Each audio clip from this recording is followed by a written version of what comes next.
अल्लाह तबारक व तआला ने दुनिया में इंसान को इम्तिहान के लिए पैदा फरमाया है और ये जो दुनिया है ये इम्तिहान की जगह है।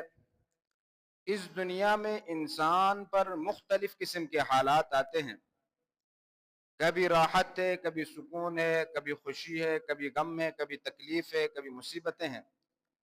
और ये जितनी किस्म की भी हालात हैं ये सब के सब हालात अल्लाह की तरफ से हैं। आज के माशरे में अगर हर इंसान को देखा जाए तो हर इंसान परेशान नजर आता है। दुनिया के असबाब उसके पास बहुत सारे होंगे, हर किस्म के असबाब होने के बावजूद भी अगर उससे आप पूछते हैं कि आपकी बातनी हालत क्या है तो वह अपनी परेशानी को जाहिर करेगा। दुनिया के असबाब से राहत और सुकून नहीं मिलती। दिल जो मुतमईन होता है उस मुतमईन होने का एक खुशी का नाम है, दिल का सुकून, राहत एक खुशी का नाम है। इंसान का दिल जब मुतमईन होता है तो बीमारी भी खुशी से सह लेता है, तकलीफें भी खुशी से सह लेता है। तकलीफें, परेशानियां, सब कुछ अगर दिल मुतमईन हो तो हर परेशानी का सामना करता है। तो दुनिया के असबाब और माल के जरिए इंसान सुकून हासिल नहीं कर सकता है। माल और दौलत के जरिए इंसान अच्छी गाड़ी खरीद सकता है, अच्छा घर खरीद सकता है, लेकिन जिसे सुकून और राहत कहा जाता है ये माल और दौलत से नहीं खरीदी जा सकती। ये जो इंसानों के ऊपर परेशानियां और मुसीबतें ये क्यों आ जाती हैं, किस वजह से आ जाती हैं? अल्लाह तबारक व तआला कुरान मजीद फुरकान हमीद में फरमाते हैं, वमा असाबकुम मिन मुसीबतिन फबिमा कसबत ऐदीकुम। ये जो तुम्हारे ऊपर मुसीबतें, तकलीफें, परेशानियां आती हैं ये तुम्हारे अपने हाथों की कमाई है। आप जो गुनाह करते हैं, आप जो अल्लाह की नाफरमानी करते हैं, ये उन्हीं मुसीबतों का नतीजा है। जो आप गुनाह करते हैं, अल्लाह की नाफरमानी करते हैं, ये मुसीबतें और तकलीफें आपकी अपनी हाथ की कमाई है। वयाफू अन कसीर, और बहुत सारे ऐसे गुनाह हैं जिसे हम माफ कर देते हैं। अल्लाह तबारक व तआला फरमाते हैं कि आपके ऊपर जो परेशानियां, तकलीफें आ रही हैं ये सारी की सारी आपके अपनी हाथ की कमाई है। और इनमें से बहुत सारे ऐसे गुनाह हैं जिसे हम माफ कर देते हैं, जिनका जिक्र हम आपसे नहीं करते। दूसरे मकाम पर फरमाए कि वलव युआखिदुल्लाहु अन्नास बिमा कसबू मा तरक अला ज़हरिया। अगर अल्लाह तबारक व तआला लोगों के गुनाहों की वजह से, लोगों के गुनाहों के फौरन बाद हर गुनाह पर पकड़ना शुरू करे तो इंसान दुनिया में आपको चलते फिरते हुए नजर नहीं आएंगे। कि अल्लाह तबारक व तआला अगर इंसान को हर गुनाह के ऊपर पकड़ ले तो दुनिया में इंसान आपको चलते फिरते हुए नजर नहीं आएंगे। मा तरक अला ज़हरी, आपको बिल्कुल नजर नहीं आएंगे अगर हर गुनाह पे अल्लाह पकड़ना शुरू करे। तो अल्लाह तबारक व तआला ने हमें मोहलत दी हुई है कि हमने बहुत सारे गुनाहों को आपके लिए माफ कर दिया और बाज गुनाह की हम सजा दे देते हैं। तो अब हम इन आयात मुबारक को सामने रखकर हम अपनी जिंदगी के बारे में फैसला करें। हजरत मूसा अलैहिस्सलातु वस्सलाम के दौर में एक फलसफी दानिश्वर था। वो कहता था कि मेरा एक सवाल है, मैंने बड़े बड़े इल्मी लोगों के सामने सवाल को रखा लेकिन किसी ने मेरे सवाल का जवाब नहीं दिया। एक दफा उसकी मुलाकात हुई हजरत मूसा अलैहिस्सलातु वस्सलाम से। जब मूसा अलैहिस्सलातु वस्सलाम को देखा तो दानिश्वर कहता है मुझे लगा कि पुरनूर चेहरे वाला, इल्म वाला है, अक्लमंद मुझे मालूम होता है, ये शायद मेरे सवाल का जवाब दे। मैंने हजरत मूसा अलैहिस्सलातु वस्सलाम से पूछा कि मेरे पास एक सवाल है जिसका जवाब मैंने हर महफिल में हर पढ़े लिखे आदमी के सामने किया लेकिन आज तक किसी ने मेरे सवाल का जवाब नहीं दिया। अगर आपके पास जवाब हो तो मैं अपने सवाल को पेश कर लूं। और उसका सवाल यह था कि अगर अल्लाह तबारक व तआला आसमान से कमान बनाए, कमान उस चीज को कहते हैं जिसमें तीर डालकर तीर फेंकते हैं, अगर अल्लाह तबारक व तआला आसमान से कमान बनाए और जमीन में जितने भी इंसान है उनके ऊपर मुसीबतों के, तकलीफों के, परेशानियों के तीर बरसाए तो उससे बचने की तदाबीर क्या होंगी? यानी अल्लाह तबारक व तआला जो ऊपर से तीरे बरसाएंगे मुसीबतों के, तकलीफों के, परेशानियों के, तो उन तीरों से बचने की तदबीर क्या होगी? तो हज़रत मूसा अलैहिस्सलाम ने जवाब में फरमाया कि तो बहुत आसान बात है, कमान उसी के पास होती है जो तीर बरसाता है, और तीर इंसान हमेशा आगे की तरफ बरसाता है, आगे की तरफ फेंकता है।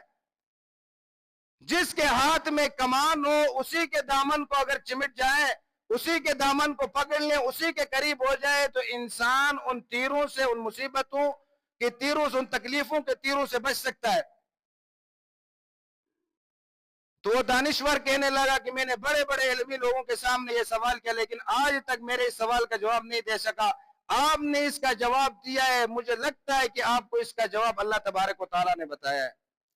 तो मूसा अलैहिस्सलाम ने फरमाया कि ये जो मुसीबतें और तकलीफें ये सब आसमान की तरफ से आती हैं, अल्लाह की तरफ से आती हैं। और इंसान जब अल्लाह के करीब हो जाए, अल्लाह के दामन को पकड़ ले, अल्लाह के अहकामात को पूरा कर ले, तो मुसीबतों के, तकलीफों के, परेशानियों के तीर इंसान को लगते ही नहीं है। फिल वक्त अगर किसी पर परेशानी भी आती, मुसीबत भी आ जाती है, तो वो उसका दिल मुतमईन रहता है इस मामले में। हदीस कुदसी अल्लाह तबारक व तआला फरमाते हैं कि जब तुम पर मुसीबत आए, कोई तकलीफ आए, तो हुक्मरानों को बुरा भला मत कहो और अपने वक्त को ज़या न करो। ये जो हुक्मरान आपके ऊपर मुसल्लत है, ये आपके अपने आमाल की वजह से मैंने आपके ऊपर मुसल्लत किया है। ये हदीस कुदसी बता रहा हूं कि आपके अपने आमाल की वजह से आपके ऊपर मुसल्लत किया हुआ।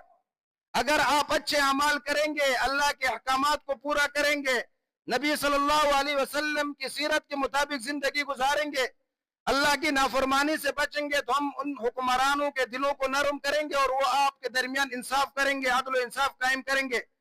लेकिन अगर आपने अल्लाह के अहकामात की खिलाफ वर्जी की, अल्लाह की नाफरमानियां की, गुनाह किए, तो फिर हम उन्हीं नरम दिल हुक्मरानों के दिलों को सख्त करते हैं और वो आपके ऊपर जुल्म करते हैं। तो ये वही हजरत मूसा अलैहिस्सलाम का फरमान है कि इंसान जब अल्लाह के करीब होता है, अल्लाह के दामन को पकड़ लेता है, अल्लाह के अहकामात की इत्तिबा करता है, तो जो आसमान से मुख्तलिफ किस्म की मुसीबतों, तकलीफों, परेशानियों के तीर बरसते हैं, इससे इंसान बच जाता है। अगर अल्लाह की तरफ से कोई मुसीबत, तकलीफ, बीमारी आ जाती है, तो ये बीमारी अंबिया को भी आई है, ये बीमारी सहाबा कराम ने भी तकलीफें और मुसीबतें बर्दाश्त की हैं, यही तकलीफें और परेशानियां बड़े बड़े अंबिया ने बर्दाश्त की हैं। क्या हजरत अय्यूब अलैहिस्सलाम का किस्सा हमारे सामने नहीं है? क्या हजरत अय्यूब अलैहिस्सलाम ने अपनी जिंदगी ज्यादातर हिस्सा बीमारी में गुजारा और कभी शिकवा और शिकायत और कभी अल्लाह की नाशुक्री के अल्फाज जबान से नहीं निकाले। हजरत अय्यूब अलैहिस्सलाम फरमाते हैं कि अल्लाह तबारक व तआला रोजाना मेरे पास हजरत जिब्राइल अलैहिस्सलाम को भेजते थे और मुझे सलाम भेजते थे जिब्राइल अलैहिस्सलाम के साथ, और जिब्राइल अलैहिस्सलाम आकर मुझसे मेरी खैरियत मालूम करते थे कि अय्यूब आप कैसे हो, आपकी तबीयत कैसी है। कि जब जबान से अल्लाह की नाशुक्री के अल्फाज न निकले, हर वक्त अल्लाह का शुक्र अदा करे, तो दिल मुतमईन रह जाता है। जब दिल मुतमईन रहता है तो तकलीफें और मुसीबतें इंसान का कुछ नहीं बिगाड़ती। हजरत इब्राहिम अलैहिस्सलाम को आग में डाला गया। इब्राहिम अलैहिस्सलाम से पूछा कि आग में जो दिन आपके गुजरे वो दिन कैसे थे? तो इब्राहिम अलैहिस्सलाम ने फरमाया कि जो दिन मैंने आग में गुजारे वो सबसे राहत और सुकून वाले दिन थे। वजह इसकी यह थी कि अल्लाह तबारक व तआला की तरफ से आने वाली हर तकलीफ और मुसीबत को खुशी से सह लेते थे, अल्लाह के अहकामात को पूरा कर लेते, अल्लाह के अहकामात की इत्तिबा करते थे, जिसकी वजह से उनके दिल मुतमईन रहते थे। और जब दिल मुतमईन रहता है तो हर किस्म की तकलीफ और मुसीबत को अल्लाह तबारक व तआला उनके लिए आसानियां पैदा कर देता है। तो हमारी मुसीबतें और तकलीफें इसी वजह से है कि हम अल्लाह के अहकामात की इत्तिबा नहीं करते। हम दोस्तों के साथ बैठ रहे, नमाज का वक्त, आप मस्जिद की तरफ आ रहे, आप बाहर बाजार में देख रहे लोग दुकानों में खड़े हुए, दोस्तों के साथ खड़े हुए, चाय पीने के लिए होटलों में बैठे हुए, आप नमाज जमात के साथ पढ़कर वापिस बाहर जा रहे हैं, बाहर उन्हीं लोगों को उसी हालत में पाते हैं कि कोई दोस्तों के साथ बैठकर चाय पी रहा है, कोई दुकान में बैठा हुआ है, कोई दोस्तों के साथ खड़ा हुआ है। जब ये हालात हमारे हो तो फिर, और हम वहां उनमें गुफ्तगू भी यही करते कि आज हालात ठीक नहीं है, कारोबार सही नहीं है, फला बीमारी है, ये बारिश का वक्त के हिसाब से न बरसना और ये तकलीफें, ये मुसीबतें, ये परेशानियां, ये मईशत का कमजोर होना, ये सब के सब हमारे अमाल की वजह से। वमा असाबकुम मिन मुसीबा फबिमा कसबत ऐदीकुम, ये आपके अपने हाथ की कमाई है जो आपके ऊपर मुसीबत और तकलीफें आती है। तो आज हमारी मस्जिद में जमात की नमाज खड़ी है, हमारे दोस्त होटल में बैठकर गपशप कर रहे होते, और गपशप कौन सी है कि हालात ठीक नहीं है, कमाई नहीं है, कारोबार नहीं चल रहे। मस्जिद में जमात हो रही है, दुकान में खड़े हैं, लेन देन में, कारोबार में लगे हुए हैं, बातें यही चल रही, कारोबार सही नहीं है, मईशत सही नहीं है, इन हुक्मरानों की वजह से ये हुआ, फला आता तो ये होता, फला आता तो ये होता। किसी की वजह से कुछ नहीं होता है। अल्लाह तबारक व तआला का फरमान है, वो हक के और बरहक के, कि वमा असाबकुम मिन मुसीबा फबिमा कसबत ऐदीकुम व याफू अन कसीर, आपके अपने हाथ की कमाई है जो आपके ऊपर मुसीबतें आती है, आपके अपने हाथ की कमाई है जो आपके ऊपर तकलीफें आती है। व याफू अन कसीर, शुक्र करो कि बहुत सारे गुनाहों को तो हमने माफ कर दिया है। तो ये तमाम जो मुसीबतें और तकलीफें ये हमारे ऊपर अल्लाह की तरफ से, ये सब के सब हमारे अमल की वजह से। क्या हम हाथ खड़ा करके मस्जिद में बैठकर अल्लाह को हाजिर नाजिर करके कहते हैं कि हम 5 वक्त की नमाज बाजमात पढ़ते? रमजान और मुबारक के महीने में मस्जिद फजर की नमाज में मस्जिद भर जाती है,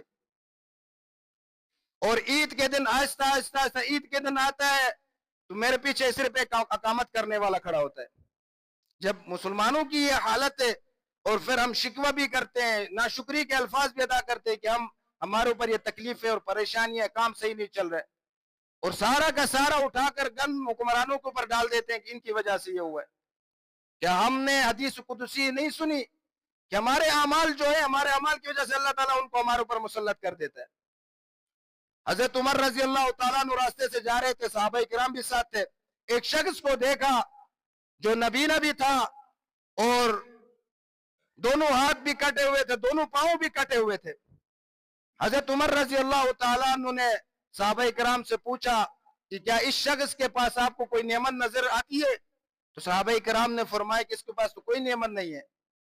सुम्मा लतुसअलुन्ना यौमइज़िन अनिन नईम, कि अल्लाह ताला कयामत के दिन आपसे दुनिया में दी हुई तमाम नेमतों के बारे में पूछेगा।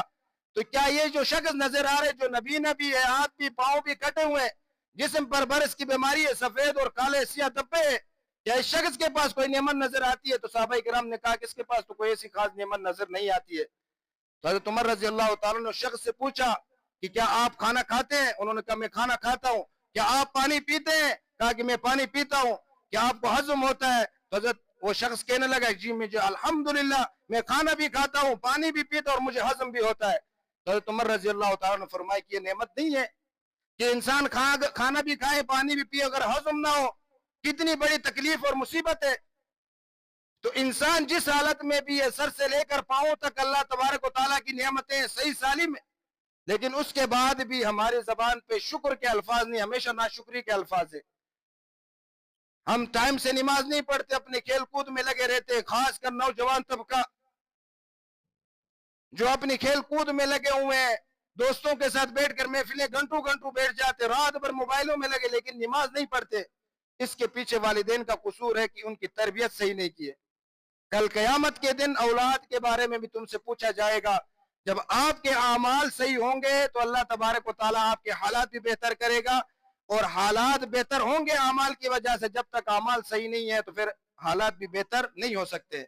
इसलिए कोशिश करें कि 5 वक्त की नमाज हमारी जमात के साथ हो, अपने आमाल हुकूक का अदा करें, लोगों के, पड़ोसियों के, रिश्तेदारों के, गुरबा और मसाकिन का ख्याल करें। अल्लाह तबारक व तआला हमें अमल करने की तौफीक अता फरमाए। व आखिर दावाना अल्हम्दुलिल्लाहि रब्बिल आलमीन।